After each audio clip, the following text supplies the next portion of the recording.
Hello दोस्तों, दिवस second में आपका स्वागत है।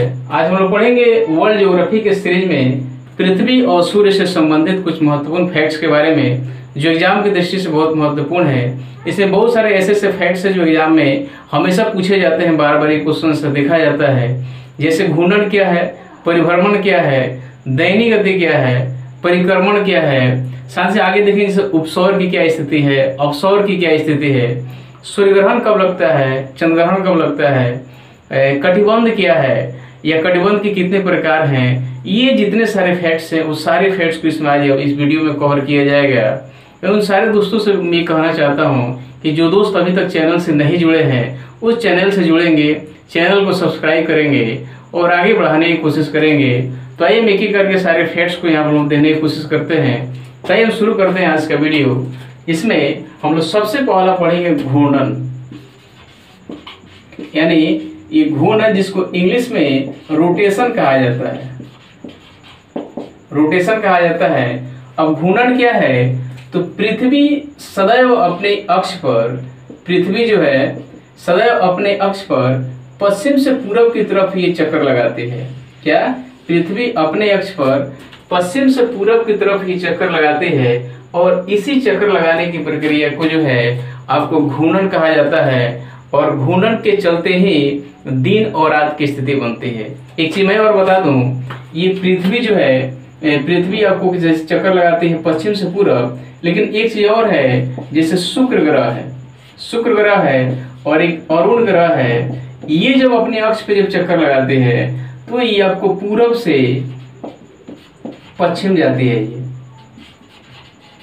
पूरब से पश्चिम चक्कर लगाते हैं। लेकिन जब यही पृथ्वी जब चक्कर लगाएगी तो पश्चिम से पूरब की तरफ जाती है। ठीक है, तो इतना क्लियर होना चाहिए। यानी शुक्र और अरुण ग्रह जो है जब ये चक्कर लगाता है तो पूरब से पश्चिम की तरफ जाएगा, यानी वैसे चक्कर पूरब से पश्चिम चक्कर लगाता है ऐसे। लेकिन इसके अलावा जितने आपको 6 ग्रह बच गए, जिसमें से आपको पृथ्वी भी है, ये जब अपने अक्ष पे चक्कर लगाता है तो पश्चिम से पूरब की तरफ जाता है। यही है, यानी पृथ्वी जो है अपने अक्ष पर पश्चिम से पूरब की तरफ जब चक्कर लगाता है तो इसी चक्कर लगाने की प्रक्रिया को घूर्णन कहा जाता है। और इसी घूर्णन के चलते दिन और रात की स्थिति बनती है। एग्जाम में क्वेश्चन पूछ सकता है कि दिन और रात कैसे होता है, तो घूर्णन के चलते होता है। यानी इसी को भी दैनिक गति के नाम से भी जाना जाता है, दैनिक गति के नाम से भी जाना जाता है, या इसको परिभ्रमण भी कहा जाता है, परिभ्रमण भी कहा जाता है। तो इसको कितने नाम से, घूर्णन से भी जाना जाता है, रोटेशन से, दैनिक गति से और परिभ्रमण के नाम से भी जाना जाता है। दूसरा है आपको परिक्रमण। दूसरा क्या है, यहां लिख देते हैं परिक्रमण, जिसको इंग्लिश में रिवोल्यूशन कहा जाता है। अब ये परिक्रमण क्या है, परिक्रमण क्या है, तो पृथ्वी अपने अक्ष पर घूमने के साथ साथ, पृथ्वी अपने अक्ष पर घूमने के साथ, घूर्णन करने के साथ साथ जब वो सूर्य की परिक्रमा करते हैं, तो जब वो सूर्य की परिक्रमा करते हैं उसे ही आपको परिक्रमण कहा जाता है। याद रखिए, ये परिभ्रमण है और ये परिक्रमण है। परिभ्रमण का मतलब ये होता है कि वो ग्रह अपने अक्ष पे घूमता है, वो परिभ्रमण है, या उसको घूर्णन भी कहा जाता है, दैनिक गति भी कहा जाता है। लेकिन परिक्रमण का मतलब होता है यही ग्रह जो है आपको अपने अक्ष पर घूमने के साथ साथ सूर्य की जब परिक्रमा करता है वो आपका होता है परिक्रमण। अब इसमें क्या है परिक्रमण, तो जो पृथ्वी जो है जब सूर्य की परिक्रमा करता है तो ये आपको टोटल आपको 365 दिन 5 घंटा, 365 डेज हो गया, यानी दिन हो गया, 5 घंटा 48 मिनट और 46 सेकेंड में ये टोटल आपको इस सूर्य की परिक्रमा यानी एक चक्कर लगाता है वो।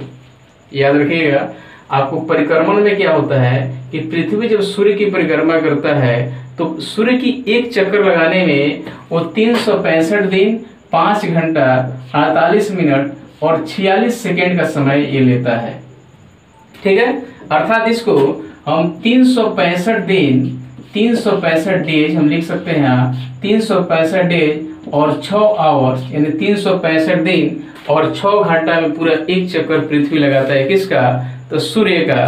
तो यहाँ पे देखिएगा इस साल में ये 6 घंटा जो है ये एक्स्ट्रा हो जाता है, यानी एक साल में 6 घंटा एक्स्ट्रा हो जाता है। तो यही यानी एक साल में 6 घंटा, तो 4 साल में ये जाकर के 24 घंटा बन जाता है, अर्थात एक दिन का निर्माण हो जाता है, एक देश का निर्माण हो जाता है।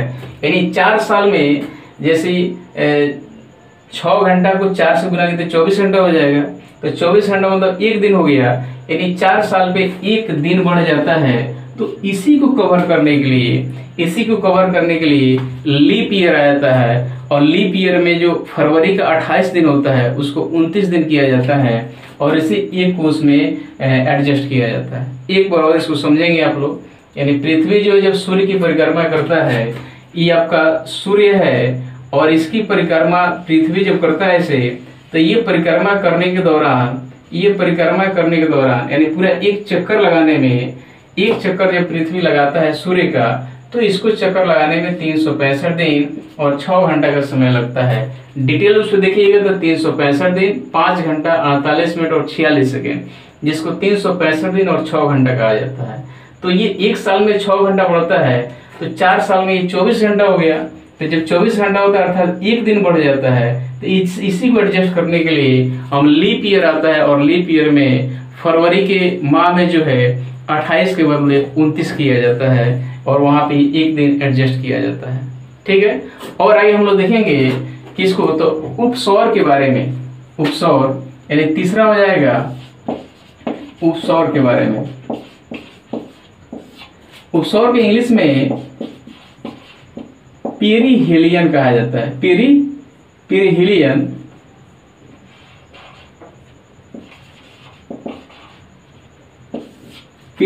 कहा जाता है। क्या कहा जाता है? उपसौर को इंग्लिश में पेरिहेलियन कहा जाता है। और इसमें क्या होता है कि जब ये सूर्य हो गया और इसकी परिक्रमा जब पृथ्वी करता है, तो ये ऐसे इसका परिक्रमा जब करता है, ये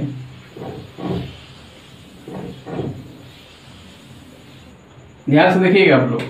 यानी उपसौर में क्या होता है, जैसे सूर्य हो गया और सूर्य की जब पृथ्वी परिक्रमा करता है, तो इसमें एक ऐसा समय आता है, ऐसा समय होता है कि सबसे नजदीक दूरी बनता है, यानी सूर्य और पृथ्वी से सबसे नजदीक जो स्थिति बनती है, इसी को उपसौर कहा जाता है।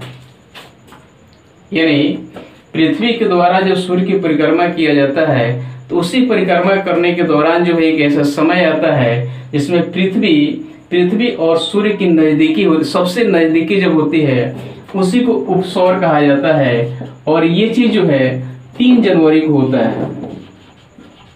कब होता है? 3 जनवरी को होता है, याद रखिएगा। और इस समय आपको 14.70 करोड़ किलोमीटर इसका दूरी होता है। क्या है? यानी उपसौर क्या है? तो उपसौर यानी जब पृथ्वी के द्वारा जो सूर्य की परिक्रमा की जाती है, तो परिक्रमा करने के दौरान एक ऐसा समय आता है कि पृथ्वी और सूर्य के सबसे नजदीक एक समय आता है, यानी दूरी जो होता है सबसे कम हो जाता है।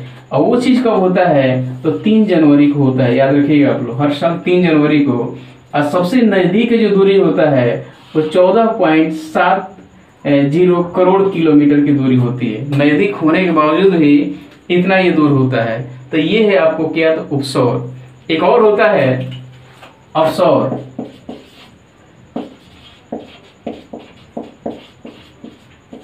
अवसौर एपीहेलियन कहा जाता है इसको, एपीहेलियन यानी अवसौर होता है, इसको अंग्रेजी में एपीहेलियन कहा जाता है। और इसमें ये होता है कि यानी सूर्य का जब पृथ्वी परिक्रमा करता है, यानी पृथ्वी के द्वारा जब सूर्य की परिक्रमा की जाती है, तो उसमें एक ऐसा समय बनता है कि इसमें सूर्य और पृथ्वी की सबसे अधिक दूरी जो बनता है, इसी को कहा जाता है क्या, तो अवसौर।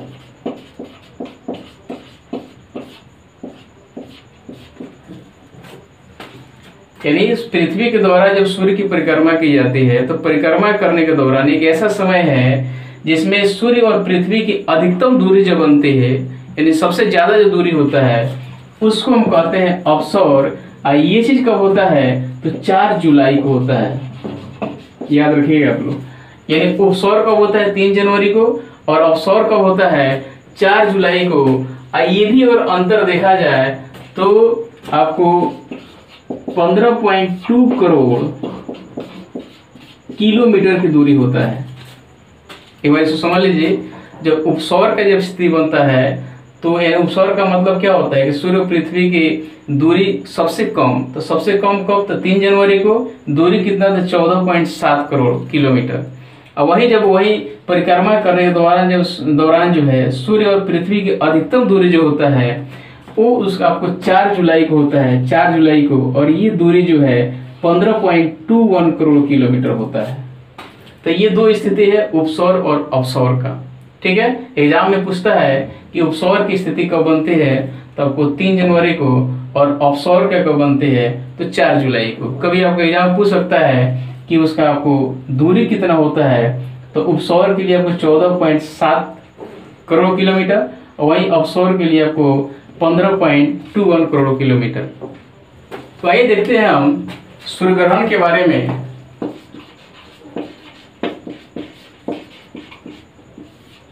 यानी सूर्य ग्रहण कब लगता है। ठीक है, तो सूर्य ग्रहण जो है, जैसे मान लीजिए सूर्य हो गया, ये सूर्य हो गया, और ये है पृथ्वी।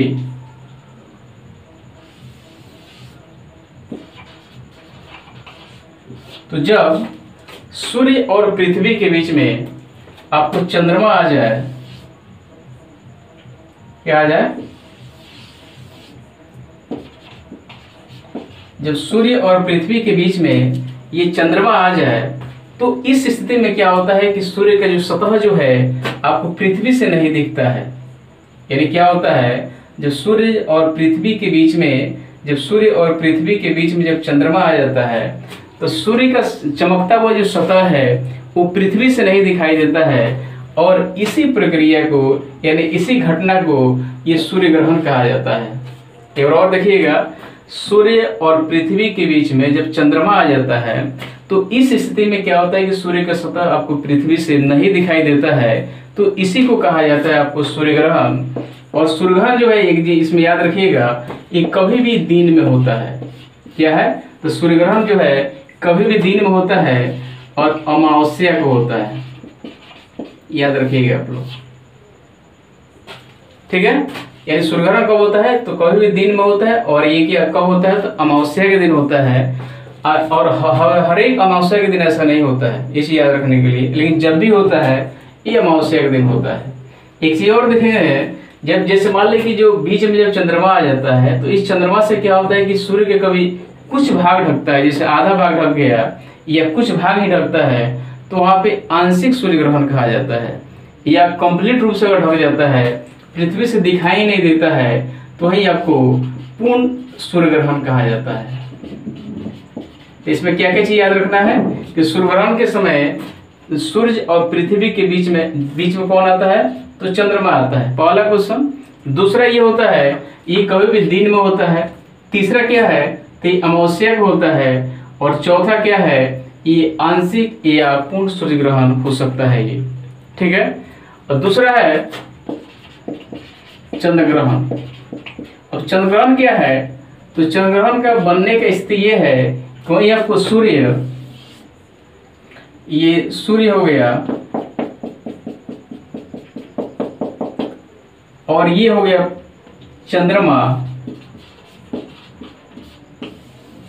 और बीच में आता है क्या तो पृथ्वी, अर्थ। ठीक है, यानी चंद्रमा ये हो गया सूर्य ग्रहण, ये हो गया चंद्र ग्रहण। तो चंद्र ग्रहण में क्या होता है कि सूर्य और चंद्रमा के बीच में पृथ्वी आ जाता है। तो इस स्थिति में क्या होता है कि आपको पूरा यहाँ पे लाइट नहीं पड़ता है, पूरा अंधेरा हो जाता है चंद्रमा पे, तो इसी को कहा जाता है चंद्र ग्रहण। यानी सूर्य का प्रकाश आपको चंद्रमा तक नहीं आता। हम लोग जानते हैं कि चंद्रमा के पास अपना खुद का प्रकाश नहीं है, वो सूर्य के प्रकाश से ही प्रकाशित होता है। लेकिन वही जब आप बीच में जब आ जाता है अर्थ, तो ये आपको प्रकाश चंद्रमा पे नहीं पड़ता है। उस स्थिति में क्या होता है आपको चंद्र ग्रहण लगता है, और यही चंद्र ग्रहण जो है आपको आंशिक और पूर्ण हो सकता है ये। यानी जितना ढकेगा उतना ग्रहण कहाएगा। कम ढकेगा तो समझिए कि आंशिक चंद्र ग्रहण हो जाएगा, और पूरा ढक जाएगा तो पूर्ण चंद्र ग्रहण हो सकता है।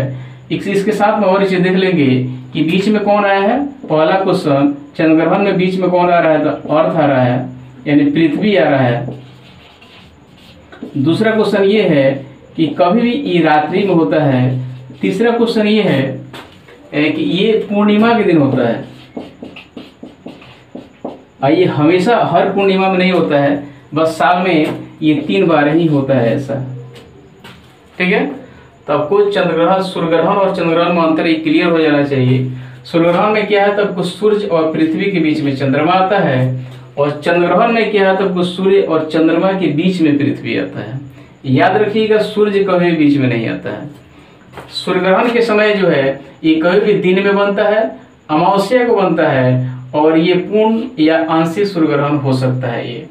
ठीक है, उसी तरह से यहाँ पे चंद्र ग्रहण देखेंगे तो बीच में कौन आता है, अर्थ आता है, और ये कभी भी ये रात्रि में ये आपको चंद्र ग्रहण लगता है। ठीक है, अब बीच में कौन आता है, तो पृथ्वी, और ये कब होता है, तो पूर्णिमा के दिन होता है, जो कि आपको सूर्य ग्रहण आपको अमावस्या के दिन था, और चंद्र ग्रहण क्या है, तो आपको पूर्णिमा के दिन है। और ये कब है, तो साल में आपको अधिकतम जो 3 बार आपका क्या आता है, तो चंद्र ग्रहण होता है।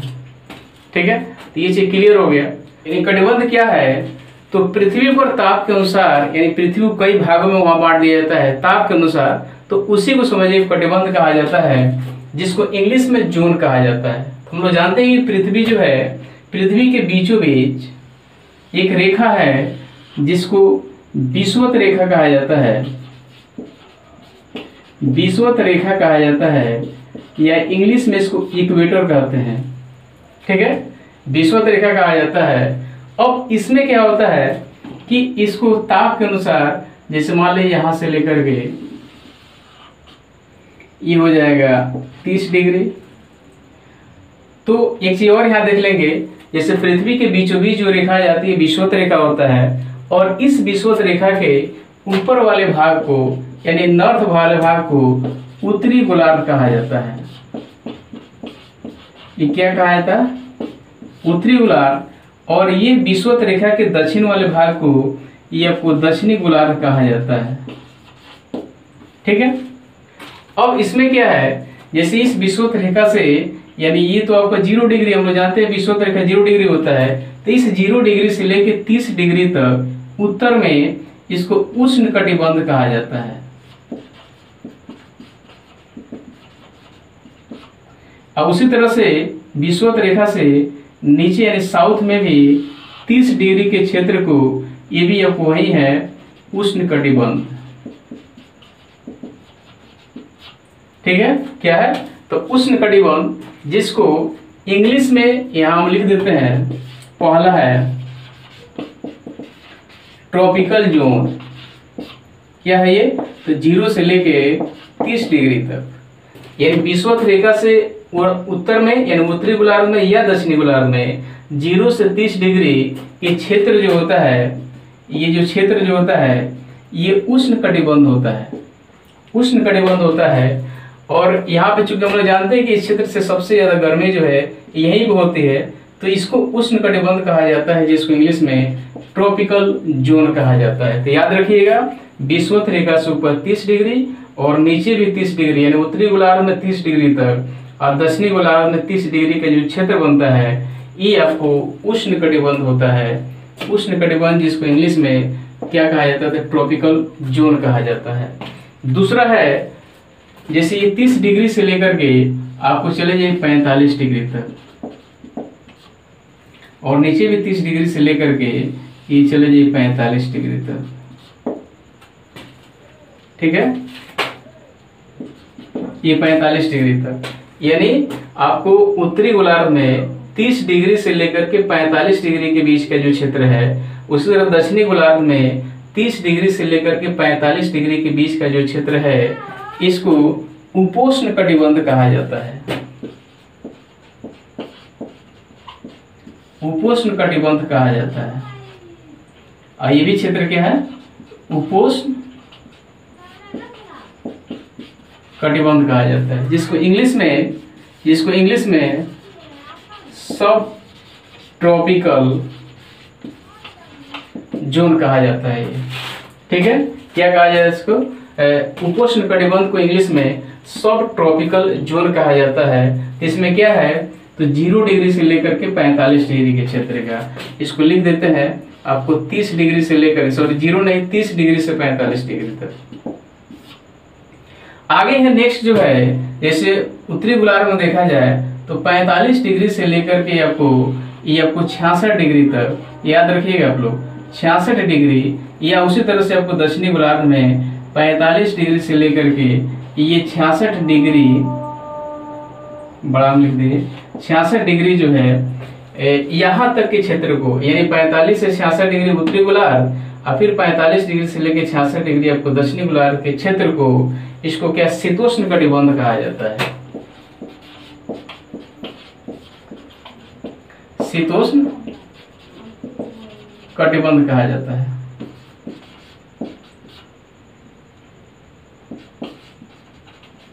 शीतोष्ण कटिबंध, इसको इंग्लिश में आपको टेम्परेट कहा जाता है।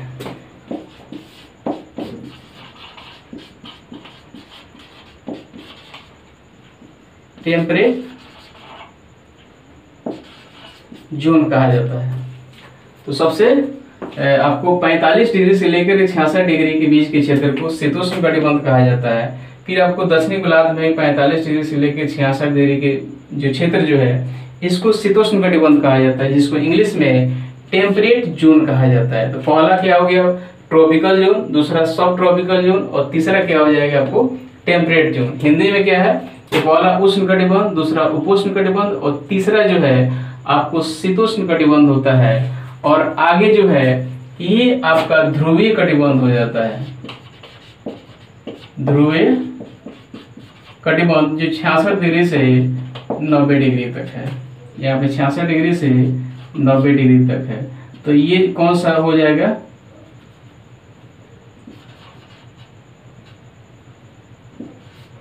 ध्रुवीय कटिबंध। ठीक है, तो ध्रुवीय कटिबंध जो आपको क्या है, आपको 66 से लेके 90 तक होता है। तो एक बार और इसको हम लिख देते हैं। पहला हो जाएगा उष्ण कटिबंध,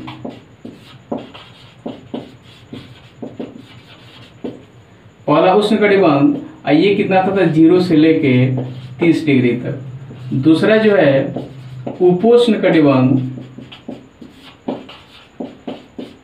उपोष्ण कटिबंध जो 30 से लेके 45 डिग्री तक है। और तीसरा है शीतोष्ण कटिबंध,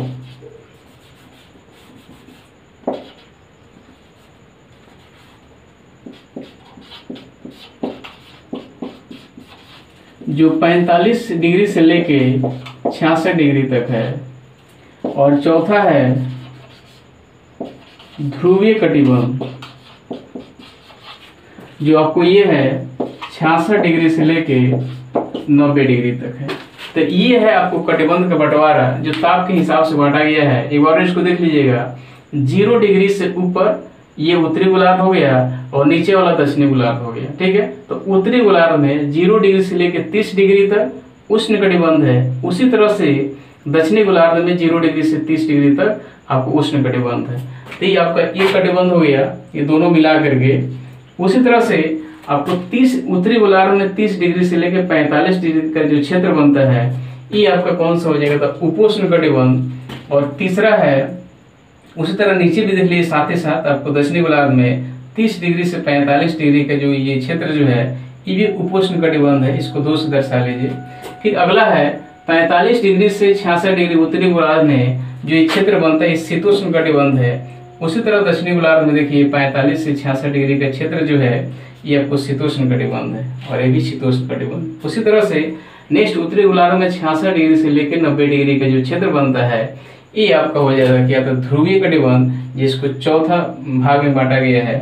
उसी तरह आपको दक्षिणी गोलार्ध में 66 से 90 डिग्री के आपको एरिया को जो है आपको ध्रुवीय कटिबंध कहा जाता है। तो ये आपको पृथ्वी पर 4 कटिबंध है, जिसमें आपको पहला क्या है, तो आपको उष्ण कटिबंध, दूसरा शीतोष्ण उपोष्ण कटिबंध, पहला उष्ण कटिबंध, दूसरा उपोष्ण कटिबंध, तीसरा शीतोष्ण कटिबंध और चौथा है ध्रुवीय कटिबंध, जिसको इंग्लिश में बताया गया है यहाँ पे क्या, तो ट्रॉपिकल जोन, सब ट्रॉपिकल जोन, टेम्परेट जोन और एक चौथा होता है पोलर जोन। पोलर जोन, ठीक है। तो ये आपका कंप्लीट हो गया क्या, तो आपको कटिबंध के बारे में। लोग साथ ही साथ क्या है, आपको इसका डिग्री जरूर याद रखेंगे आप लोग कि कितने से कितने डिग्री में आता है ये। यानी पहला आपको 0 से 30, दूसरा आपको 30 से 45, आपको तीसरा आपको 45 से 66 और चौथा क्या आता है आपको 66 से 90। ये क्लियर होना चाहिए। हम लोग जानते हैं कि उत्तरी गोलार्ध में लास्टली आपको 90 डिग्री ही होता है और साउथ में भी 90 डिग्री ही होता है। तो इसलिए आपको 0 से 90 ऊपर है, 0 से नीचे 90, इसको आपको 4 भाग में बांट दिया गया है। हम लोग जानते हैं ये जो रेखा जो है ये सब ये अक्षांशीय रेखा है। चूंकि हम लोग इसके पहले ही आप लोग अक्षांश रेखा क्या है, देशांतर रेखा क्या है, इसके पहले हम लोग पढ़ चुके हैं, इसलिए यहाँ पे नहीं बताया गया है। ठीक है, तो मैं आशा करता हूँ वीडियो आपको अच्छा लगा होगा। वीडियो अच्छा लगा है तो वीडियो को लाइक कीजिए, सब्सक्राइब कीजिए, कमेंट कीजिए और दोस्तों के पास शेयर कीजिए। वीडियो देखने के लिए बहुत बहुत धन्यवाद।